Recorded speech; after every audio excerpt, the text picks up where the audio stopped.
Here that we have swing recognition, okay? This is not so much for you guys because kids at your age are in front of the plate, behind the plate. However, you can learn now. You can learn now to recognize, can this hitter hit a fast pitcher? Is this hitter hit better against a slow pitcher, okay, at your age? For you guys, what are we looking for? Can they hit a fastball, a curveball, a changeup, a slider, all right? Do they stay back well? You know, do they stay on their backside strong to drive a baseball to the opposite field? Are they a hitter that just pulls the ball? Are they a hitter that hits up the middle? Or are they just a hitter that they slap everything to the right side? How am I going to pitch them? This is where recognizing their type of swing.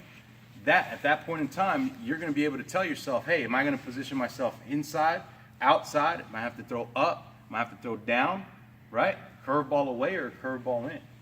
Right? What do you look for in a hitter? What's the first thing? When they step in the box, what are you looking at? Their stance. Their stance. What do you mean? Like, I watch them swing like the first time and see like where their foot goes, if they're pulling it or if they're staying in to drive it up the middle. Okay, great.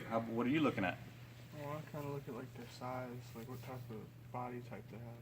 Okay. Why do you look at size? Because like a bigger guy would be like you'd think he'd be more like a pull hitter, but not necessarily. But most times compared to like a tiny guy that slaps it, you know. Okay. What do you look at?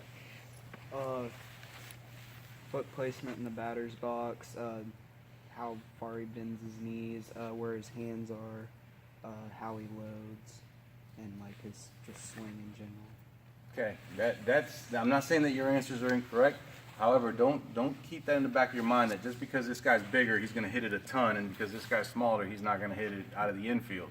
Because that's a big misconception, all right? But the one thing that you wanted to look at, and Peyton knows this, he's been around me long enough, how quickly can you recognize this hitter's strength? And the quicker you can the way you're going to recognize it is, I'm already looking at the on-deck guy before this guy even steps in. When we're warming up, I'm looking at see what they're doing. I'm seeing the type of swing that they're taking. When they get in the box, the one thing that I'm looking at right off, where are they positioning themselves? Are they all the way in the back? Or are they all the way in the front? Or do they stay in between?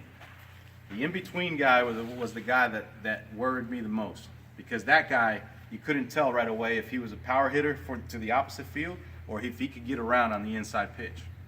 But I also remember that, hey, how far am I away from the plate? Am I standing here, close to the plate, trying to take the strike zone away from the pitcher? Or am I staying in between? Or am I just a little bit further back? Right? Because at that point I'm thinking, is the batter trying to bait me to throw him inside? Because he thinks, hey, I can't throw him inside, so I'm sorry, he's trying to bait me to throw outside. Right? Because he's like, oh man, yeah, he's stepping all the way out here. How many of you guys would throw inside of him? Probably not, right? So guess what? I was that guy. I couldn't hit the inside pitch until later on. And that's why you stepped away. I stepped away because I wanted to show that, weakness. Hey, yep. Throw it in here, I'm going to kill you. What would the pitcher throw first pitch? Middle away. Where did I hit it? In the gap. They didn't do that ever again in the game, right? But it's all a mental game. So always look at, okay, hey, he's right in the middle of the plate and he's standing in between. Cool, let's work this puppy. So the first place that I'm going, what's the first pitch you would call? Fastball down the middle. Fastball down the middle. Fastball, middle out. Middle out. Fastball out. Out. Fastball out. It depends on like. He's in the middle. He's right here. He's right here. Boom. Where would you throw? First I pitch. wanted to throw a curveball outside. Curveball outside. See, depending where we are in the game, I like that call, but the correct call, depending on the situation, would be middle away. Personally, I'd go away. So I'd go black, about 2 inches off the black, just to see how he moves, right? And where are we in the game, right? If we're in the later innings and you've already seen this guy demolish a fastball or two, then you know what? Then I'm going to use that. I'm going to change it up a little bit. Mike, what do you think? You're the pitcher, man. If he's where in the middle, He's in the middle. He's giving you enough of the plate. and if I rely a lot on my catcher because he's there game after game, knowing what this guy does, so I rely a lot on him. But if he's right in the middle, there's really not much to read. I'm just going to probably throw my strongest pitch. For me, the most important thing is to throw a strike within the first 2 pitches because I'll win 65% of the time if I do that. If I throw 2 balls, now I'm in trouble. So priority is to throw a good strike in the first 2 pitches, and then 65% of the time the pitcher's on a win. And it's part of you as the catcher to put that glove down and, hey, shake it around. Show him, hey, put it right here, down low if it's a changeup.